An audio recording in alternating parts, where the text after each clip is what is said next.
Good evening, everyone, and welcome to another massive edition of Tuesday Night Live, brought to you by the team at CrowCast, and it's another cast of thousands. With us tonight, we have Donkey Magoo. How you going, Donk? A lot colder than what you are. Yeah, I've got sweat dribbling down the back of my knees at the moment. It's fantastic. Yeah, very good. We got Nikki. How you going, Nick? I'm going well. Back for another round. Very good. We've got the return of Macca. How you going, Mac? Well, I've risen from the dead. No, very good to be back, mate. Sorry, Phoenix is Phoenix. Very, very good to have you back, mate. And, of course, Peter J. How you going, Peter? Good, mate. Good luck controlling this rabble tonight. But, yep, going pretty well. I'm just going to set it on autopilot and go and do something else while you guys rabble on for 2 hours.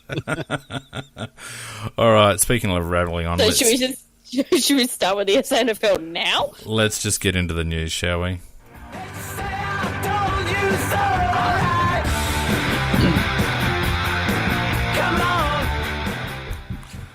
Go for it, Pete. Well, yeah, thanks, mate. And a big hello to DSG, who just said hello to everyone on the chat.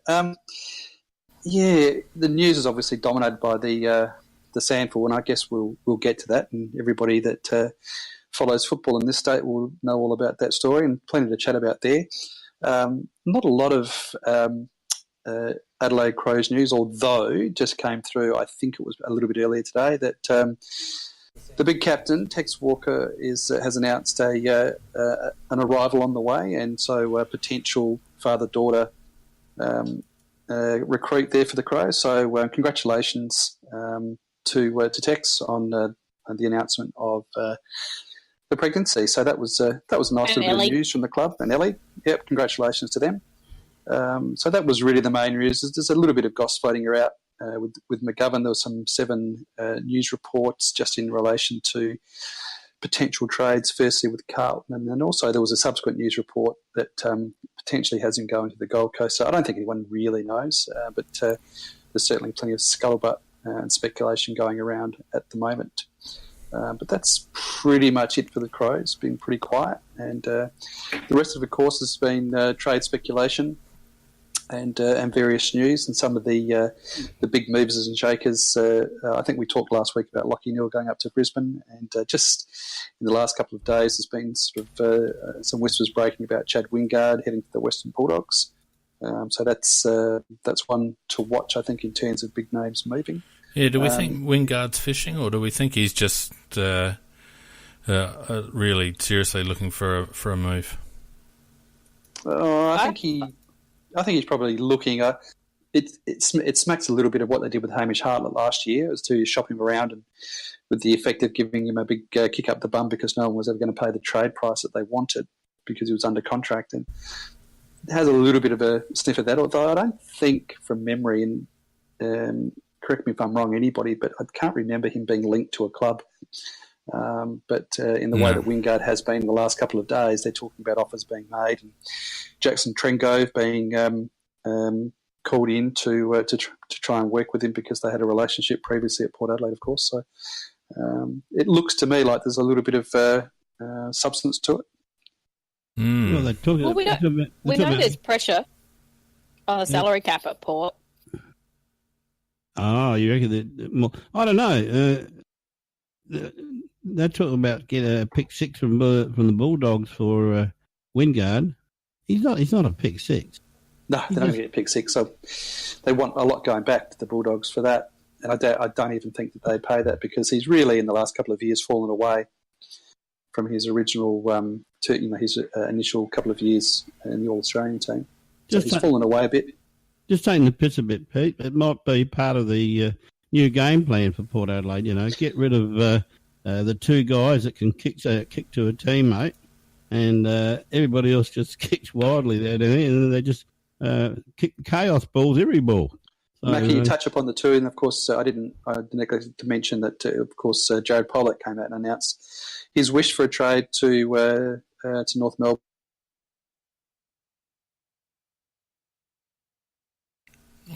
Where did everyone go? And they would have been bitterly disappointed with their performance this year. And so maybe they're looking to have a slight refurbishment of that list with a couple of big names going out to try and get up to that draft that we so desperately want to get into as well. I think they're set up to crumble in a big way. I reckon that they've traded in too many not good enough pieces, and they don't have the youth because they've traded away picks over the first round picks over the last few years, and so they're going to find a spot where they're going to be trading in kids that not ready yet, and they're going to have a bunch of old blokes that can't play, and they're going to have a list that crumbles through the middle. I reckon they're going to bottom in the next couple of years. Yeah, and Kane Corn's talking about Aaron Hall being the next piece of the puzzle. Jeez. Yeah. He's the next piece of the puzzle. You've got the wrong puzzle. Well, they always seem to be. They get all these puzzle pieces, but I don't think they're all for the same puzzle. You're spot on there, Pete. I mean, we've kind of seen how they've had to trade players out for almost a fire sale and then pay their salary because they were on over salaries at Port that other clubs were not willing to pay for these players. So it's poor list management and it's poor recruiting on behalf of Port. I mean, it's an absolute mess. And I think Donkey's pretty much got it spot on there that they're going to fall in a big heap. Well, we've touched on it before, haven't we? It's hard to work out what they're actually doing over there. So I wouldn't be surprised if you're right, Donkey. I wouldn't mind betting that they do drop off the cliff a little bit in the next couple of years. They got a long way back, I reckon. So what does Koshy do then? Well, he'll be gone by then. You reckon? Yeah, well, I mean, his job was always to, right the ship financially and get a bit of a profile for them and all the rest of it. His work there will be done. But they're not. In my understanding, they're not breaking even at the moment. Well, I wouldn't know about that. Well, they lost a fair bit of money on that stupid bloody Chinese exercise that they've got. Most of that, they normally get kickbacks from the government. No, but I'm talking about after all the kickbacks they got paid into them. My understanding is they lost close to $500,000 on that. Yeah, that doesn't surprise me. But we had this discussion last week, and it's pertinent, and it relates to Port Adelaide, Geelong, teams that have supporter bases that need to be engaged pretty constantly with winning football, and so that both teams seem to be engaged. There was a third team too, I think we were talking about, wasn't there? North are another one that are very like that as well because they have such a small supporter base. Possibly no, they just can't afford. These teams cannot afford to be bottoming out, and because they lose so much, and so they seem to be engaged in a merry-go-round of picking up established players to try and keep themselves at a certain level. And we all know Port are at a level where they're far better than the bottom 3, 4, 5 teams, as they consistently prove by smashing them. And that gives the plaudits from the fans, but they just don't seem to be able to construct a list that's going to take them into the top 4. They haven't been able to do that for God knows how long. And Geelong seem to be on the same path. Yeah, Geelong were the ones that we compared to Port last week. And you're right, Pete, they do seem to be on the same path, in my opinion. I think they've dug themselves into a big hole chasing a flag.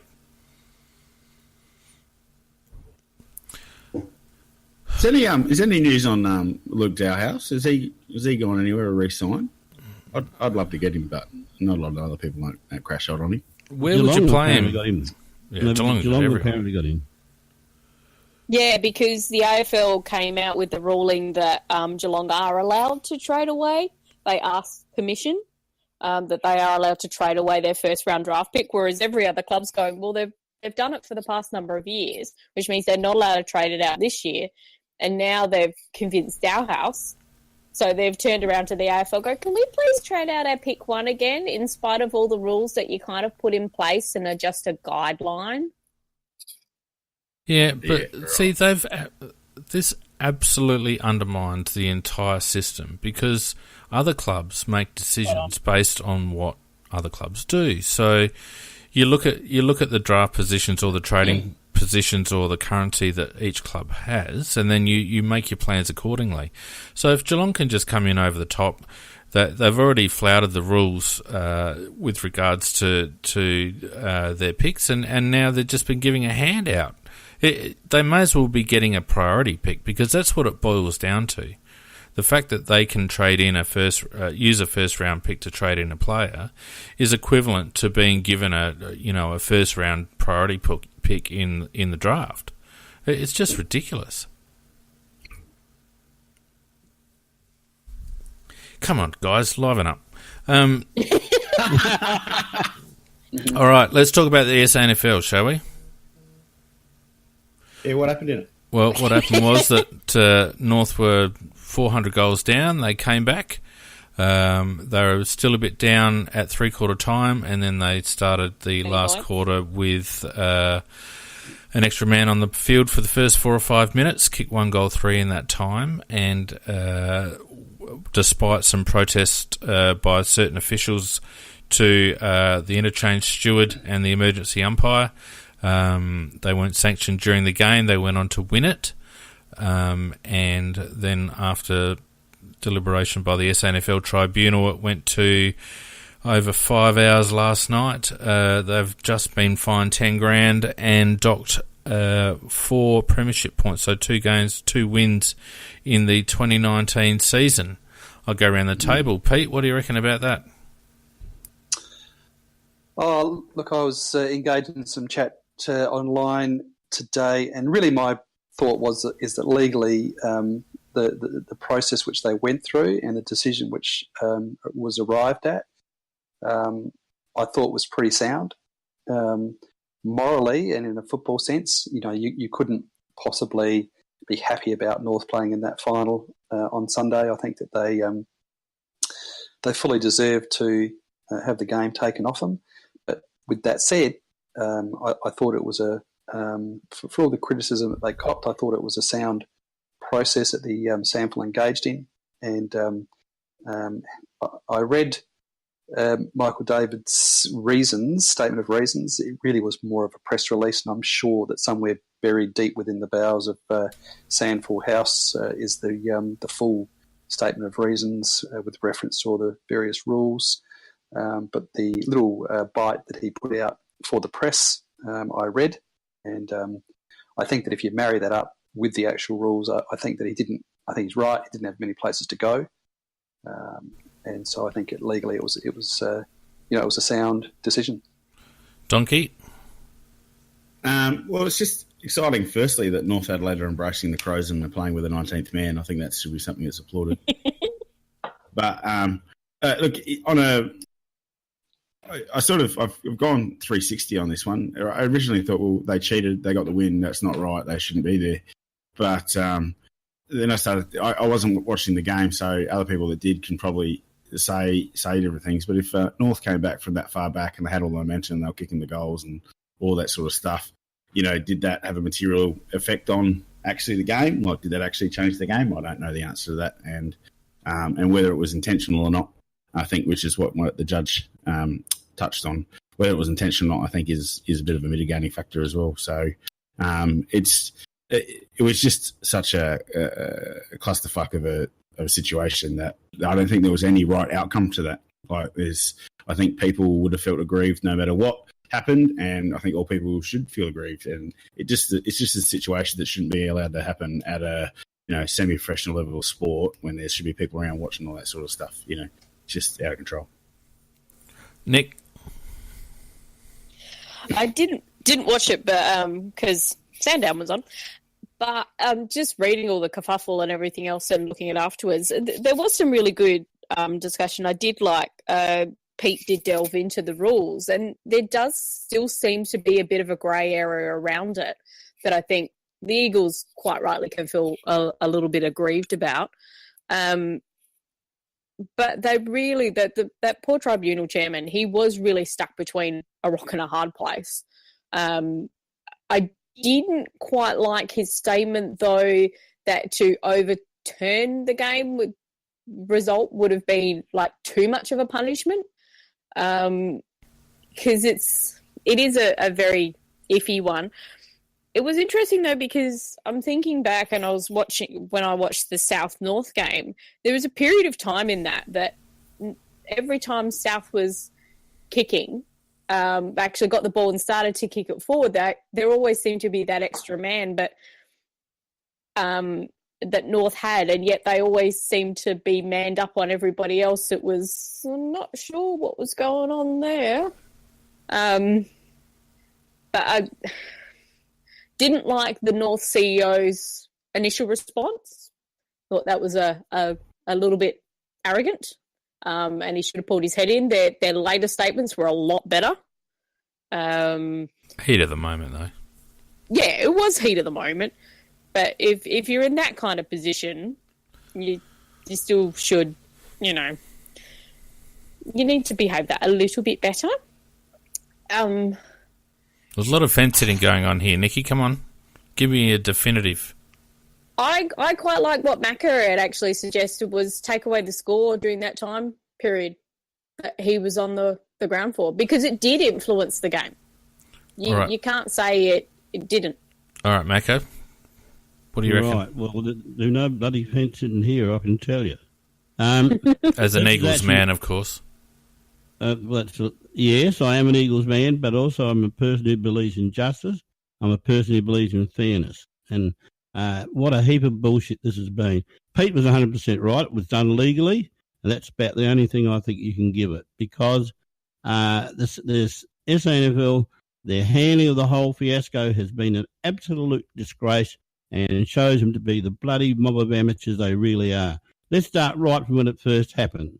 There's 19 men out on the ground. Woodville West Torrens, they make they do tell the fourth umpire about it. They tell some other officials about it. The interchange guy, nothing done whatsoever by the SANFL. And I mean, if they should have actually, the fourth umpire should have called out to his fellow umpires and asked them to stop the game and had a count. Because this bullshit about the old-fashioned thing about the captain, that was all right in the days when you used to have one umpire and the interchange players, you didn't have interchange players. You only had reserves. Once they came on, they couldn't come back in and out over the game. So that rule is just so old-fashioned, it's not funny. But then secondly, then it took the SAFL 2 days to get a decision. 2 bloody days. I mean, one thing was absolutely clear. There was no doubt. There was no dispute. North Adelaide had 19 men on the ground. They had 19 men on the ground. There's no dispute about that. And Nikki made a reference to, you could just see these loose guys bobbing up loose all the time. You're thinking, they're not manning up. Who's not manning up? Well, that's exactly what the coach of the Woodville West Torrens was thinking. He was wondering, who's supposed to be, we're manning up, but there's still loose men. And he even dismantled his own back line and brought one of them down there into the forward line, trying to man up on everybody. The other way around, from the forward line into the back line. So it did have a major, because it gave, although they'd finished very, very well, North Adelaide, at the end of the third quarter, well, you have a break and you do lose your momentum. And having this ability to have a loose man, it got them going again, and it gave them the dominance, and it gave them the momentum. So it did have, in my opinion, a major effect on the game. When you consider it was only a 5-point game in the end, and they scored 8 points when this was going on. Thirdly, the commission hasn't even got the balls to make their own decision. And they were just probably pooping themselves that somebody would have a crack at them legally. They can't run their own competition. So they called in the retired Supreme Judge, Michael David. And his judgment, North playing the grand final, even though they cheated, and under any circumstances, I mean, if they'd done a count, they would have lost their whole score and lost the game. They got fined $10,000 and they lose 4 match points. And he said he couldn't tell with any certainty how much it affected the result. Although knowing that the North scored 8 points when they had 19 men on the ground. And I'll help you, Michael, 8's bigger than 5, which is what the final margin was. So he couldn't do it, but I can do the maths. So he makes the brilliant decision in favour of the cheaters. They're going to play in the grand final. And so they're a winner, even though they cheated. And then you've got the SNAFL. We'll have 10 grand. There's a nice little kicker for a minute. And then the other thing he adds to it is a 2-match penalty, 4 points gone. And that's a nice little treat for the other teams in the comp next year who are not even involved in this bloody thing. So I just think his decision is an absolute disgrace. He admitted that he had the ability to overturn the result. And what did he do? He said he wasn't sure. So he didn't do it. So all I can say is, and poor old Woodville West Torrens, who are the ones that were cheated against, they got absolutely nothing out of it other than the debt of having to hire QCs, etc., etc. So from my point of view, I think the SANFL, you really are a mob of bloody amateurs. You're a mob of cowards. You actually should have done the right thing. North Adelaide cheated, not deliberately. I understand that, but that they are the rules. You can't play 19 men. You can't score 8 points and just leave it there and say everything's okay. So that's my take on it. Yeah, I reckon there's, and well said, Mac, there's two sides to this, or two elements to this. One is the element of fairness, and the other one is the legal element. And I don't think the two have met. I don't think the SANFL actually could have done much else, Macca, within the framework of their rules. And I think that the tribunal sitting was very much geared towards trying to minimise or mitigate litigation, because there's no provision. There's no provision in the SANFL constitution or rules. Yes, there is 7.2. Yeah, what does it say though? It says they had the right to of several things, and one of them was reversing the result. Yeah, but what you've got to look at, Macca, and sorry, I'll jump in here, but what you've got to look at is that Michael David, as a jurist, is looking at that and he's applying the rules. He's looking at the rules and he's looking at all of his experience and his experience at legislative interpretation.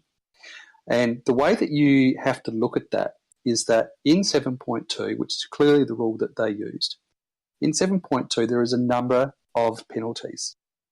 There is a fine, there is the ability to reverse the result, or they talk about another sanction.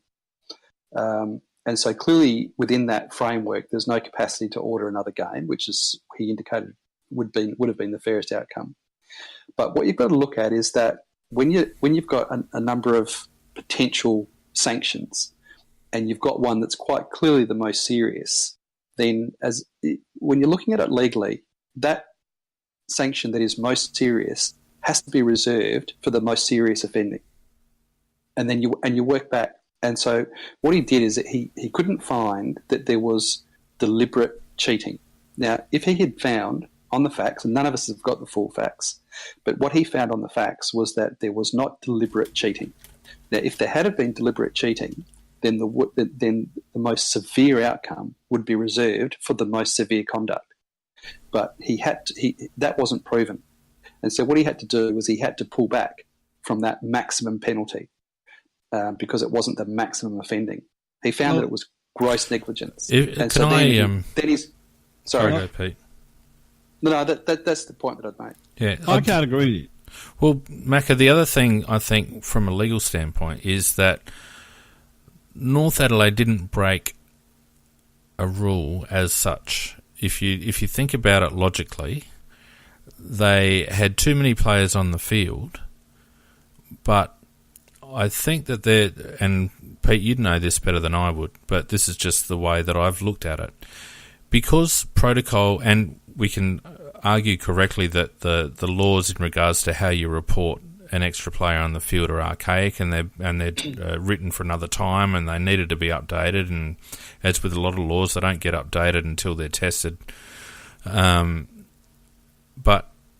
my view is because North Adelaide didn't use the appropriate protocol to report the extra player, which was under the rules, the captain or acting captain reporting it to the field umpire, then they would have had a reasonable case had the tribunal found against them. They would have had a reasonable case, in my opinion. Pete, you can say yay or nay. The Eagles, you mean? No. If the tribunal had found for Eagles, and overturn the game, then I believe that North would have had a reasonably good case to mount in a court of law, because the Eagles didn't follow protocol as set out in the SANFL rulebook.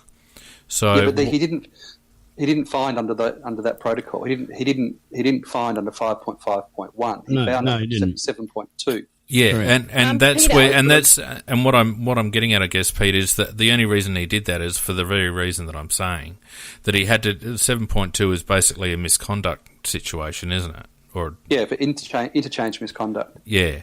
Did they ignore the 5.5.1 because it doesn't say the captain has to, it says the captain may. They did ignore it. They went to 7.2. No, Peter, because I know you quoted that. Is that the right terminology that they actually use in that? Because if it's may instead of must, that actually opens up quite a grey area. No, it doesn't. Because it doesn't give you any alternative. Doesn't give you other alternatives. It basically says the captain. But doesn't 2 down talk about the interchange steward, which seems to contradict that one? They don't flow. Let's face it. Let's face it. Aside from the legal situation, and I believe that the tribunal's ruling was made with a very strong view towards possible litigation resulting. I agree. So let's leave that aside, because that's fair enough. The SANFL want to play their grand final on the day that it's scheduled. Imagine the nightmare if they didn't. So obviously they're trying to mitigate risk as much as possible. But let's look at it from the standpoint of what actually took place. If you're a North Adelaide player, and I've heard a number of North Adelaide supporters ring up and say the same thing. If you're a North Adelaide player or supporter now, do you honestly believe that you deserve to be in the grand final, and will your win be tainted if you happen to get up against Norwood in the grand final? Will be tainted forever. There's no doubt about that, because let's go back to it. There is no doubt that they committed that offence, and nobody is suggesting they did it deliberately, but they did it. And the point is that if it wasn't for the most merest of technicalities, they would have had their whole score wiped out. Yeah. Which is why I say to Pete is that the magistrate, the QC, QC Michael David, he did have at his disposal the ability to reverse the result. Yes, he did. He did have that at his disposal, but what I'm saying, Pete, is if it hadn't been for a technicality, North would have had their score. What North did would have had their score wiped out. So if he just applied on the fact that, yes, I can't apply that one, but I can actually say that if it was good enough there, it's good enough for under 7.2. I honestly reckon that if under 7.2, if he'd reversed the result, I reckon he would have been rolled on appeal. Yeah, I agree. And North there was a tweet put out by Greg Edwards saying that they were already getting advice if the hearing didn't go their way. There was no appeals. There's no appeals available. There is in the courts. Well, no, there's all. He can always go to. They can always go to the Supreme Court. They had agreed before. They can get an injunction. They would have they could have taken that to the Supreme Court. There was no other appeals left within the SANFL structure, but they could have gone to the Supreme Court, and I believe that they would have, and I believe that Michael David would have been rolled because I think that before that hearing though, Pete, both sides agreed that they wouldn't. Macca, to be fair, let's be fair. You're an Eagles supporter. So you're emotional and you're not looking at it from an objective viewpoint. And I say that with all due respect because you know I love you. But you're upset and you're angry. And I would be if it was Westies. But the reality is that David would have been rolled if that had gone to the Supreme Court because his exposure would have been he applied the maximum penalty, but it wasn't the most serious conduct. Yeah, but God's got to help me for saying this. But even if it had been Port Adelaide instead of Woodville, West Torrens, I'd be saying the same things. Well, and I think this is the point that I was trying to make, Macca, that now you've got people who support North Adelaide, and I'm sure deep down in the North Adelaide players as well, that are kind of, it's all a bit bittersweet. You know, North, it's been a fantastic run from North to make a grand final, and credit to them for being in it up to their necks. But if you were the SANFL looking at it from a non-legal perspective, and I understand this is all hypothetical, then really the only outcome could have been that the Eagles would be playing Norwood in the grand final, because as soon as they decided that there was a case to answer, then they're admitting, as Pete rightly pointed out, that there was, or that you rightly pointed out, Macca, that there was no question that there were 19 on the field. Now, as soon as you tip your hat to the fact that there were 19 on the field, then essentially what you're saying is that despite the fact that proper communication wasn't performed, to get the umpire to do a head count, the simple fact is that everyone knew that there was 19 on the field, and the score should have been wiped. So that is my point. Yeah, but so I think it comes down to two things. First of all, the rules should have been updated, but second of all, there hasn't been enough scrutiny, in my opinion, on the bloke who had control of that situation, which was the SANFL interchange steward. Because ultimately, and the fourth umpire. Well, yeah, but ultimately, this is a dispute between the Eagles and North Adelaide, but this is actually a failure by an SANFL official, and I'm wondering what, if any, action the Eagles can take against the SANFL directly for, loss of income, blah, blah, blah, whatever, because it was one of their officials that caused this problem to occur in the first place. Well, that's what will happen next, Vane, and their CEO was on the radio tonight, and that's what they're meeting. They're meeting tonight, and they'll decide, he said, within the next 24 hours about taking legal action against the SANFL for lost income, and I think you're absolutely spot on. I think that they would have a case. Just on the face of things, you would think that they would have a case, because apparently the CEO, who was at Powell, he was the runner at the time as well, and he went up to the fourth umpire, and at that point, because they realised it quite late in the piece, the North player was coming off the ground, and apparently what he said on the radio today was that the umpire said to him, well, don't worry, there's only going to be a fine anyway, so there's nothing you can really do. Correct. And that's not. So what should have happened is that fourth umpire should have stopped that player coming off the field. Yeah, or at least identified him, which he still could have done. Or identified him. And then said, right, you go, I've and you go and tell your captain you want to take account. Yeah. So they're absolutely spot on there, that there was things that could have been done at that point. I guess my follow-on to that then, Pete, is if the Eagles were to take the SNFL to court, and I don't know whether there's any opportunity for them to apply for an injunction that the result of the game be set aside. But as far as I can see, it would be possible for if the SANFL were deemed to have affected the result of the game, then it would be possible for the Supreme Court to strike out the result of that match, which would then result in the match needing to be replayed anyway. Well, they wouldn't. I really don't believe that the Eagles would go down the path of an injunction, because, all parties would want a massive amount of money paid into court for that injunction to cover, if their case doesn't get up. And you can imagine the amount of money lost if they have to move the grand final. So the Eagles would be forced to secure that with a payment, and I just don't think that they'd have it, and I don't think that they would have done $10,000 in the last 2 days. Yeah. And I don't think a club like that would have the money. This is not even looking at. So when you apply for an injunction, if there's a potential loss of money on the side being injuncted, which would be the SNFL, you have to, as the applicant, you have to guarantee that you're capable of paying for that loss. And so quite often what will happen is the court would say, right, well, the SANFL, if I was arguing for the SANFL, I'd say, well, look, we've got to move that grand final, we could potentially lose, $500,000. And so the court might say to the Eagles, well, you've got to at least dump up $100,000 before you can have this injunction. Yeah, so it's more likely that they'll go down a civil route in terms of compensation. Yep, absolutely. They would just go down a civil path and sue them for damages, which I think that they quite possibly would have a good case. Yeah, essentially I would hope that it would be a case where they'd be able to talk to the SANFL, who would give them a reasonable amount in terms of reimbursing for the costs they've incurred so far, and and perhaps a little bit on top of that because of the fact that they're not playing the grand final. I don't want to see fortunes ripped out of the SANFL. Look, there was a decision made. Both sides went to it. They both agreed that they'd abide by it. And while I think that the guy chickened out on putting the right decision into place, I think it's been put down, so it has to be accepted. And but I do think that there should be a negotiation between Woodville West Torrens and the SANFL, and that they should receive some form of money.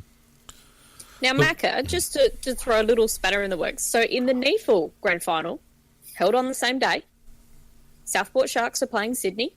Start of the last quarter, Southport are up by 10 goals. They have 19 men on the field. They start playing with 19 men on the field. It is actually, the game is stopped. They do the head count. They discover there's 19 men.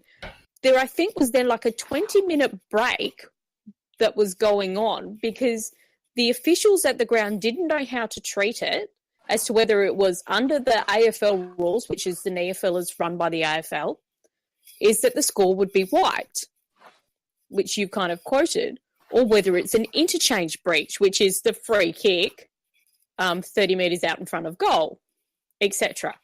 So they had to call the AFL in Victoria to figure out what to do regarding this. And the AFL's response back goes, it's just an interchange. So they actually classed it as an interchange breach. So instead of the Swans winning. And the players at the end of the game didn't actually know who had won or lost. And yet, when the AFL ran, know what was going on. When the AFL ran the SANFL situation through their model, supposedly they came up with a score wipe situation. I think the other difference in the AFL rules is that there's actually discretionary powers in the AFL rules. The umpire does have discretion, whereas in the SANFL rules it's black and white. So and I think that was one of the reasons why there was a period of deliberation as to how that was going to be treated, because obviously Southport was smacking the other team. Yeah. But they started exactly the same as what North Adelaide did. The final quarter with nothing bet on the the field.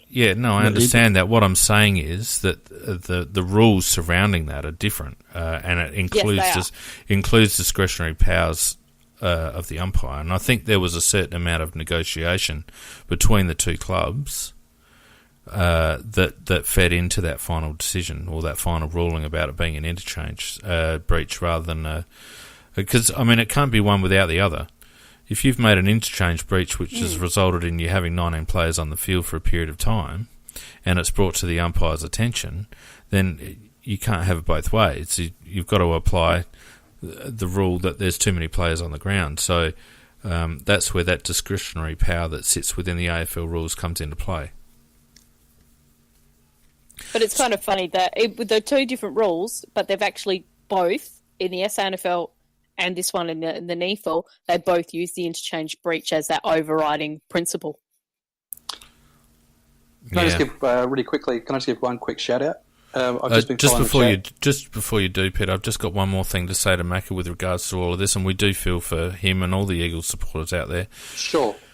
But in the end, it doesn't matter because the Eagles always choke in grand finals anyway, mate. So you're never going to win anyway. Yeah. So it just saved you. Made a grand final saved you a bit of heartache, I reckon. Sorry, Finn. I was going to say they haven't made a grand final for years, have they?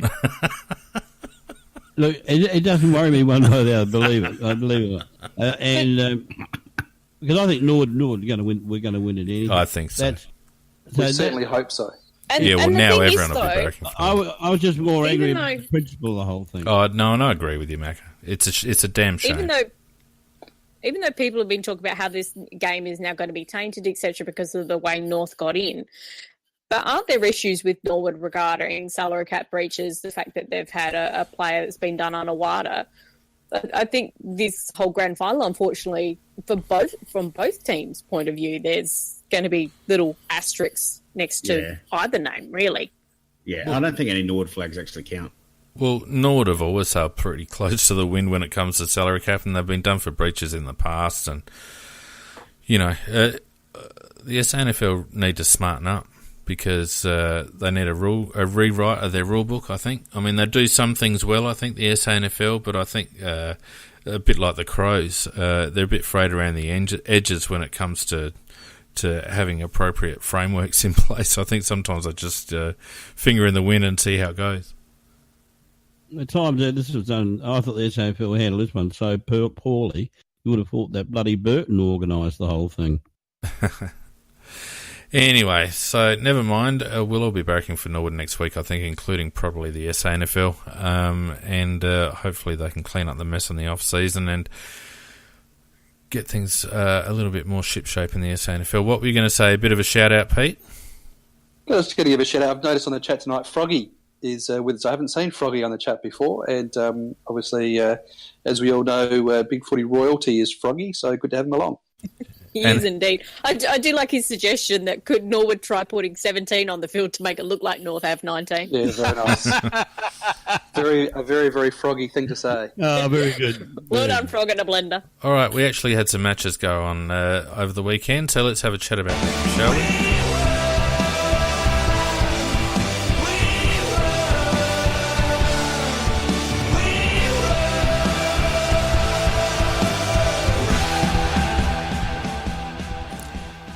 Of epic finals coming up. Who watched what on the weekend, and what did you think? Well, which game are we going to start with? All right. Well, I'll just start off by the fact that I don't know one. I'll start off with the fact that I was the only one to pick both winners. Yes. Tip my hat there, Fiend. I had two losses. So. It's not often. I got one. It's not often I can say that. So, look, I thought. And to be fair, Phoenix, I only said Hawthorn because I said it was more likely that Melbourne were going to win, but I was tipping Hawthorn just in the hope for a draft pick. Well, the simple fact is, Nikki, that when asked, you said Hawthorn. I can make one observation.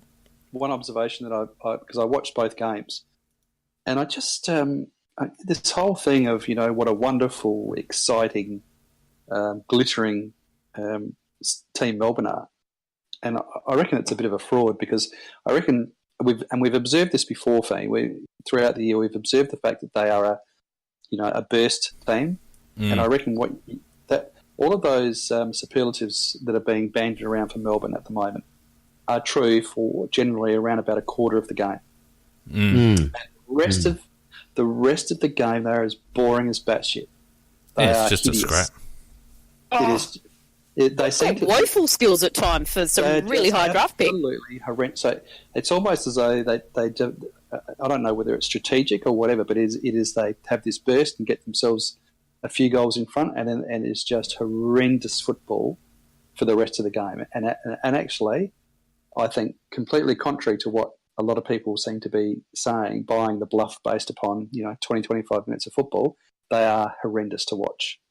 I think Pete's raised an excellent point there because they do win their games in bursts. There's no doubt about it, and it's just only that Hawthorn weren't good enough for the rest of the game because they did have opportunities. I mean, Gunston, he butchered about 3 or 4 shots for goal where you would normally expect him to kick. What about that one running in for goal? I think it was in the last quarter, and a crucial shot for goal at that. And if he'd got that, I think that Melbourne would have gone under because all the momentum was with Hawthorn, and Gunston, by hitting the post there, he just reversed it. Well, let's not forget that Melbourne is a team built on defence. And they don't have a lot of class. They've got Clayton Oliver, Brayshaw in patches, although he's just a gutsy, bullocking kind of player. They don't have a huge amount of class in that team. And as I mentioned last week, Pete, they don't get behind by much, so they're always in the game. And under those circumstances, I guess it only takes 10 minutes of brilliance or a bit of open play and they can pack it on pretty quickly. I was pretty disappointed by Hawthorn. I think they really felt their omissions in that game. I felt like they were down on personnel and missing a couple of key blokes, and I don't think that helped them at all. And Clarkson, I think if they had Stratton, McDonald wouldn't got off the chain, and he was that burst player. Yeah. Because Hawthorn were undersized in the back lines, and he was able to get away. Yeah. I actually think Hawthorn would have won the game if they had Stratton. Yeah, Simple Clarkson admitted in his presser post-match that they weren't batting terribly deep in their squad at the moment. There's a couple of blokes playing that had only played a handful of games. That Irish bloke, I think it was only the second game of Aussie rules football, wasn't it, in the big leagues? So, they were probably down a bit, and they probably did as well as they could do this season in retrospect, Hawthorn. And Melbourne obviously live to fight another day, although I reckon West Coast in Perth will be a bridge too far, but we'll get to that in a minute. The surprising result, I thought, was the Collingwood match. There were times when the Giants... I was watching that game fairly closely, and there was times when I thought the Giants were just going to rip that game away from Collingwood. But to Collingwood's credit, they just hung in, and they're real smoky. Well, they certainly play an attractive brand of football, Collingwood. I reckon they're playing the most attractive football of all the teams left in the finals. They're a really, really good team to watch. There's no doubt about that. Very honest and very accountable. They are, but they also have class on every line. I think if you actually look at it, they've got some really good players on every line. So they've got that nice even spread. And my God, still side bottom. The way he is just able to take that little step sideways and just create space. He only has to get 25 possessions, but he does so much damage with that. So you have a Tom Mitchell who gets over 40 possessions, and you've got Still Sidebottom who does the 25. I'd take Still Sidebottom any day of the week. Yeah, well, I think there are three things there, or maybe four things. Grundy in ruck he is outstanding, and he's the best ruckman I've seen for many, many a day, because he's not just a ruckman, he's a midfielder as well. He can scramble for the ball on the ground, makes position, runs all around the ground. Still Sidebottom, you mentioned, he was absolutely outstanding. To go up in the forward lines, he just got off the chain all the time. I thought Treloar, he really, I was amazed that he played so well after being out for so long. I thought he was excellent. And as PJ points out, the Giants got the crook old raw prawn from the umpire. I mean, at times, yeah, absolutely. At times they were murdered by the umpires. I can think of two frees right in front of goal that they should have got. Great big wrenches around the neck that weren't paid. And then in turn, I can think of two goals that Collingwood got where they were 2 fingers on their hips and they got a goal. There also there was actually a poor umpiring performance all around, because there are a couple of absolute head-high rips that happened to Collingwood players in their forward line that weren't paid, but that's when they were up a little comfortably. So there were some other instances the other way, unfortunately, in that game. Yeah, a couple of Jack Anthony's played the other way too. Yeah, To absolutely. Collingwood. Yeah, absolutely. But what you were saying before, Pete, about how Melbourne are so horrible to watch. I turned off that last quarter. I just was not interested in watching. I was halfway through the third quarter going, do I turn this off or do I keep watching? I might have to talk about it. Got to the end of the quarter and I got better things to do. But anytime Collingwood have played this year as a neutral, I've tuned into their games, because they play that really attractive brand of football, and it makes it enjoyable to watch them play. Yeah. So we're left with a couple of pretty tantalising games. The Collingwood-Richmond game, they could get 200,000 of that game. Yeah, well, the only limitation is the size of the ground, isn't it? Yeah. The noise will be deafening. And fans are upset about that because there's... the AFL members of the two actual clubs could have missed out on tickets to that preliminary final, because there's AFL members of other clubs got in quicker than they did. Yeah, I didn't think there was an AFL members allocation in the pre-grand final finals. Yeah, but it's first in, first served. Yeah, there is. I've seen a lot of people complaining about it on social media. Yeah, there is. There's what are they? Members of the MCG ground or something like that. Is that what it is, Pete? I don't know. Yeah, with a club affiliation. So the AFL members. The AFL members, you have a club affiliation, and what they're saying is that basically all of the AFL Collingwood and Richmond members should have had dibs on tickets. But what's been happening is, you might have an affiliation. You might be an AFL Geelong member, and they're getting tickets. So there's okay. Oh well, but, never mind. Crimea River. Yeah, I was going to say, nice problem to have. Look, anyone think Collingwood can get up over Richmond? No.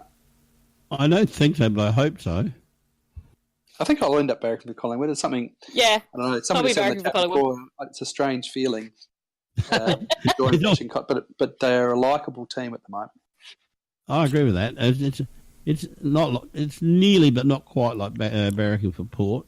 But we don't do that too often. I just think they're playing good, honest footy, aren't they, Collingwood? Yeah. But they're worth watching. They really are worth watching. Yeah, they are. The one thing they try to do, they try to get a little bit of movement into the ball, but not necessarily chaos ball, but to positions. And I think some of their stuff's a little bit ambitious, but they're trying to play a pretty attractive brand, I reckon. Yeah, I don't think it's going to be as easy for Richmond as what many people think. I think this is, so far, every final we've had that's been a good game has featured Collingwood, and I think this is going to be the case again this time. I reckon it would almost be worth seeing Richmond roll just for Hardwick's presser afterwards. Oh, God, yes. Because his press conferences have been insufferable. Aren't they? The last half of this year. Absolutely insufferable with arrogance. He's very smug, isn't he? Very, very smug. Smug and arrogant, and losing at the doorstep of the big dance would be worth watching. When they've already been anointed. Yeah, exactly. Well, I mean, there would be a bit of fun. There is a bit of doubt over Dusty's fitness. Apparently, David King coming out saying there's some sort of knee issue. I think Collingwood will hang in for as long as they can, but I can't see them beating Richmond. But I would love to see it as well. I reckon, Finn, this will be one of those games, mate, where you'll say to yourself, "I can't possibly barrack for Collingwood," and then the ball will be bounced. Oh yeah, and you're emotional. I'm already there. Oh yeah, I happily barrack for Collingwood whenever they play Port. Yeah, well, at the moment, I'm anti-Richmond, so I don't mind who beats Richmond at the moment. West Coast. Sorry, Don. Go on. I was just going to say, I'm outside of the Adelaide bubble, so I have to deal with a lot of non-Crow supporters or non-Victorian supporters. That's what you guys do too, as well. But I never heard of a Richmond supporter. They've been like 1 out of 100 up here for the last 20 years, and suddenly they're everywhere, and they're telling you how good they are, and they're carrying on like they're better than, they got their chest puffed out more than Hawks supporters did after a three-peat. Mate, you should have walked around the show this year. They're all walking around the show, strutting around, wearing their bloody Tigers gear to the show. Well, you know what it is. It's all the bloody Bay supporters that haven't won a flag for 100,000 years. No, Peter, that's their good clothes. Very salient point, Niggy. It's their Sunday best. Yeah. No, seriously, go to Victoria, watch them all walk around in the middle of the week with their footy gear on. And I'm like, oh, hang on, I figured it out. It costs so much to buy that stuff. That is their good clothes. That's it. I've been looking into my special donkey oracle ball that only I have access to, and I've been swirling. I had no idea where that was going for a minute. Is that looking at the donkey's ass? Is it? Or? Yeah. I thought he had a couple of them actually, but go on, Don.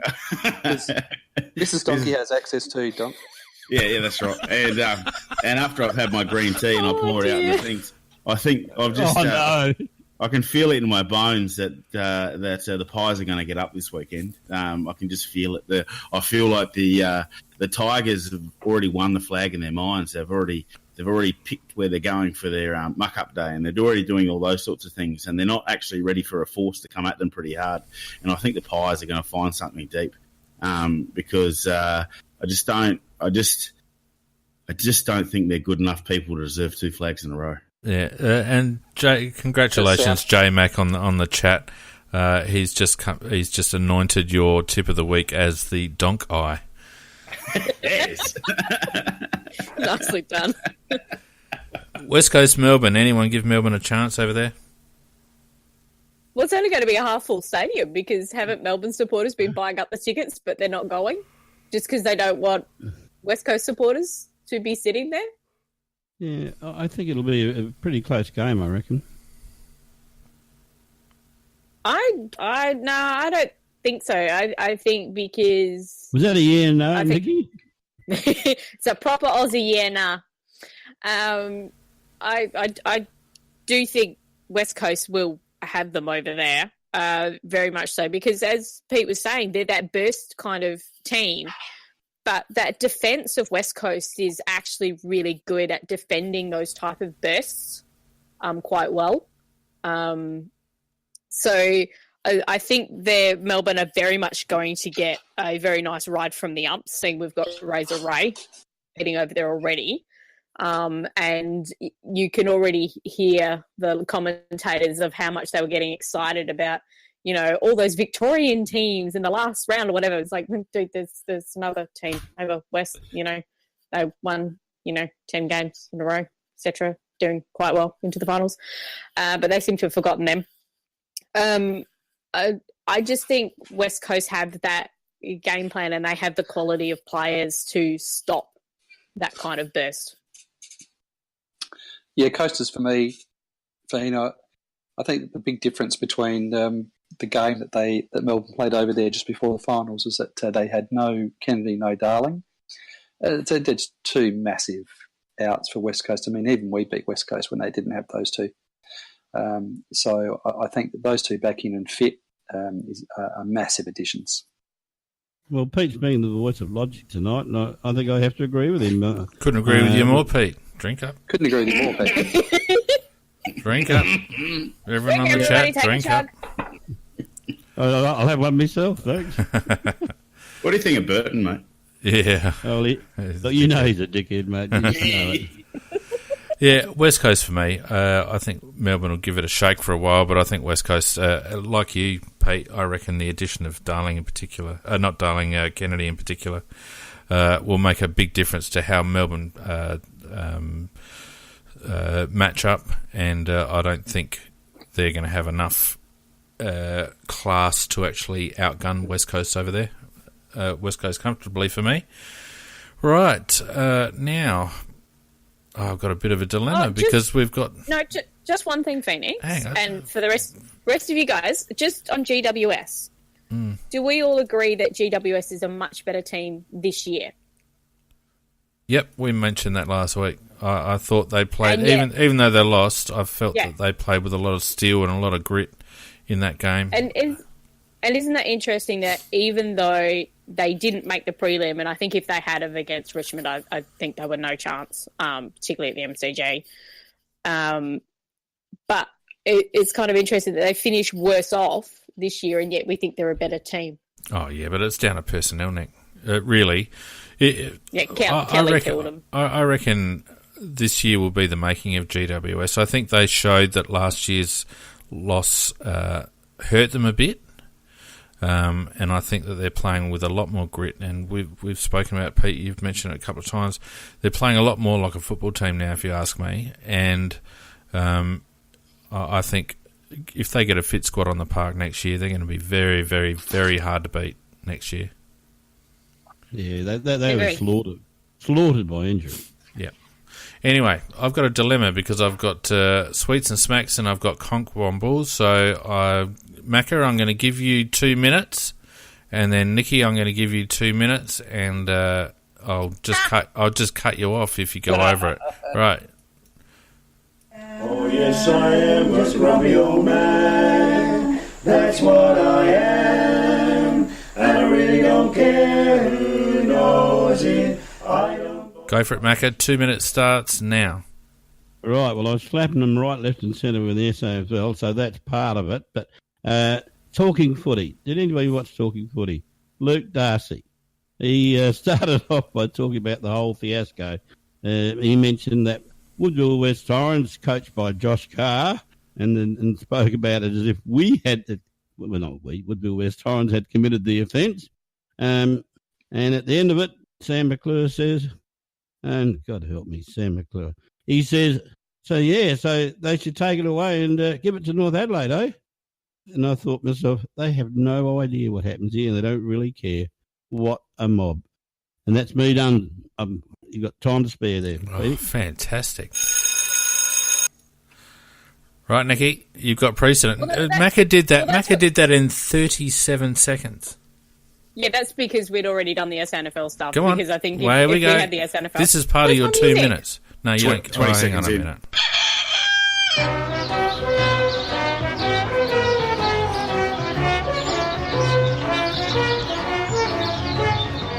Righto.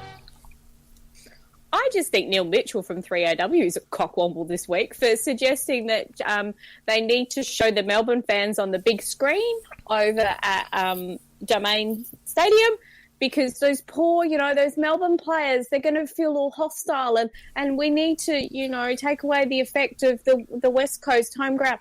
They freaking earned their home ground, right? Let them have more fans and more noise. Come on, Nick. He's a Victorian. Shut up, Victorians. He's a Victorian presenter. Yeah, Talking to a Victorian. Channel 7 would go, oh, yeah, we're looking into it. Come on, Nick. Fuck off, Channel 7. Come on. Sorry. Can we do better? And the commentators on the weekend just fapping about, the whole idea of a Richmond-Collingwood final, etc. Yeah, whatever. Is that I think it? Neil Mitchell. So where are you going to, Dickie? Well, there was the SNFL, but we've done that. And I was going to do the talking footy things, but Macca did that. So then I've just got 2 done.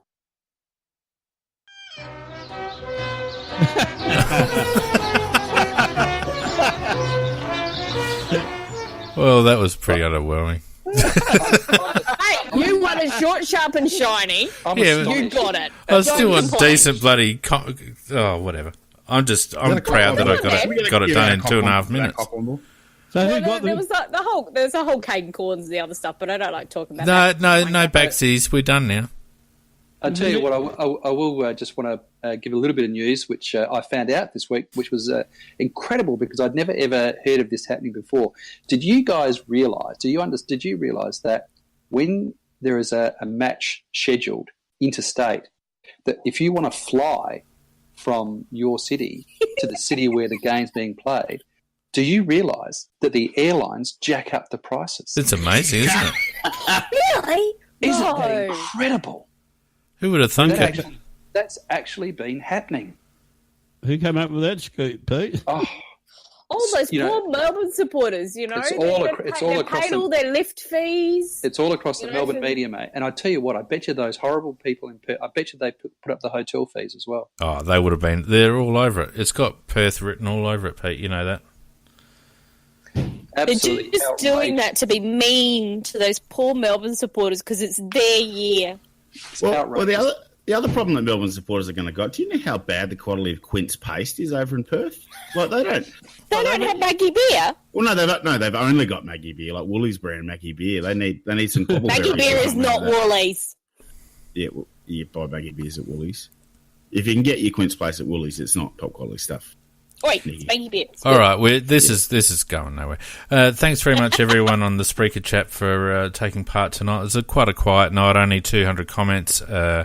I feel like it was a bit down on Spreaker, and you all got to have a good hard look at yourselves, to be honest. Also, thanks to Darren and others on the Facebook chat. Darren wrote a fantastic little comment there regarding the SANFL situation, so thanks for your input there, mate. As always, you go to the Facebook page and read it. It's AFL CrowCast on Facebook and also AFL CrowCast on Twitter. You can also obviously go and have a look at our AFLCrowcast.com website, which is currently being upgraded. You now have the ability to write an article if you register on our website, so go ahead and register and have your say on our website, and your articles will be featured. And look out for some more upgrades as we go along through the off-season. Thanks, Donkey. You've whacked a heap of stuff on that, haven't you, mate? What? You've whacked a heap of stuff on that website recently, haven't you? Yeah, the website's gone crazy. Yeah, I went there the other day, and it's just got Twitter handles and feeds and news going everywhere. So it's actually, I was like, this is this is top stuff, Phoenix. So I want to give you a sweet. Oh, thanks, mate. Yeah, basically we got all pretty much. You could go to AFL CrowCast now and pretty much get all your AFL and Crows news in the one spot because we got news feeds coming in from all over the joint there. So and there'll be much more happening in that space. Thanks, Pikey. Over the off season. So keep checking back every now and again. Thanks, Doc, for your suite and for joining us tonight. Thanks, Nikki. Thanks, Macca. And, of course, thanks, Peter J. Thanks, everyone, for listening. And we will see you again on Tuesday next week for Tuesday Night Live. Good night, everyone. Bye. Hello. Good night, all. Oh, see you, Macca.